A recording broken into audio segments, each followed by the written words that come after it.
ఈరోజు మహిళలకున్న 5 రైట్స్ గురించి మాట్లాడదాం. ఫస్ట్ రైట్ వచ్చేసి ఏ మహిళని కూడా సాయంత్రం 6 తర్వాత అండ్ మార్నింగ్ 6 AM లోపల అరెస్ట్ అనేది చేయొద్దు. సెకండ్ రైట్ వచ్చేసి ఒకవేళ ఏ మహిళని గనుక అరెస్ట్ చేయాలనుకుంటే ఖచ్చితంగా కూడా అక్కడ ఒక ఫీమేల్ పోలీస్ అనేది ఉండాలి. ఒక ఫీమేల్ పోలీస్ లేకుండా ఒక మేల్ పోలీస్ వచ్చి అరెస్ట్ చేసే రైట్స్ అనేది పోలీస్‌కి లేదు. ఇది సెకండ్. అండ్ థర్డ్ వచ్చేసి రైట్ టు మ్యారీ. ఏ మహిళ కూడా తన ఇష్ట ప్రకారం పెళ్ళి అనేది చేసుకోవచ్చు. అంటే పెళ్ళి అనేది కంప్లీట్ తన రైట్. తను ఎస్ అనొచ్చు, నో అనొచ్చు. అంటే తను కావాలంటే చేసుకోవచ్చు లేదా లేదు. తనని ఎవరు కూడా ఫోర్స్ చేసే రైట్ అనేది ఎవ్వరికి లేదు. సో కంప్లీట్లీ మ్యారేజ్ అనేది తన ఆప్షన్, తన చాయిస్. రైట్ టు మ్యారీ అనేది థర్డ్ రైట్.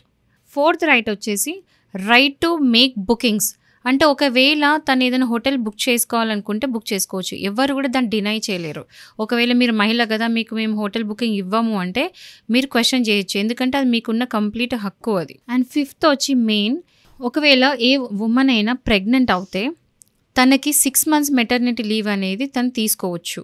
ఎవరు కూడా దాన్ని రిజెక్ట్ చేసే రైట్ అనేది ఎవరికి లేదు. మినిమం 6 months మెటర్నిటీ లీవ్ అనేది ఇవ్వాలి.